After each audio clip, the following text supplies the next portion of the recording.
Making investments that allow more Canadians to be working has exactly the positive impact that we wanted to have. Equality plus growth, a strong middle class. It's the government's latest financial plan for Canadians. And we're focused on how we can ensure the continued success of women, helping Canada to continue to be economically strong, because every Canadian has a real and fair chance at success.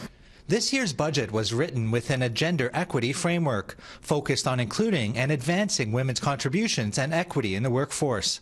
As a first step, the government will be introducing new laws to ensure equal pay for women in federally regulated jobs. The government also has plans for families and households. The government will be investing $1.2 billion over 5 years into the parental sharing benefit, adding 5 weeks of benefits for parents who share leave. They're also proposing to invest $5.6 billion into the Canada Child Benefit, which helps roughly 3.3 million families. That money follows a $7.5 billion investment into childcare spaces announced last year. The government is also creating the Canada Workers Benefit, a tax credit for low-income workers. And for Indigenous families, the government is focused on keeping Indigenous children at home with access to clean drinking water. The government is proposing investing $1.4 billion into the Indigenous child welfare system and an additional $172 million over the next 3 years to build and repair drinking water systems. So we're making significant investments that will help really against another big economic opportunity, which is to make sure that Indigenous Canadians have the possibilities for success that all other Canadians do.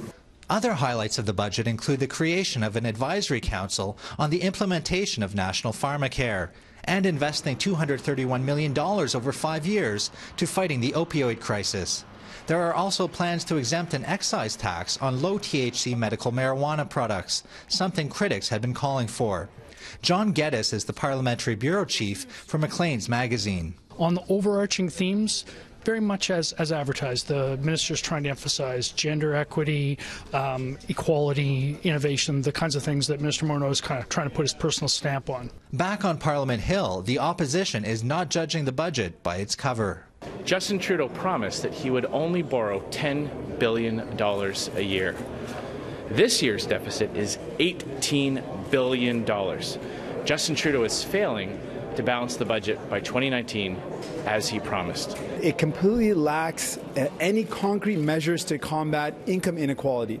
Despite all the announcements, without a plan to eliminate Canada's deficit, the government and its budget are sure to come under fire over the next coming months, a position Finance Minister Bill Morneau is getting used to. In Ottawa, Nigel Newlove, City News.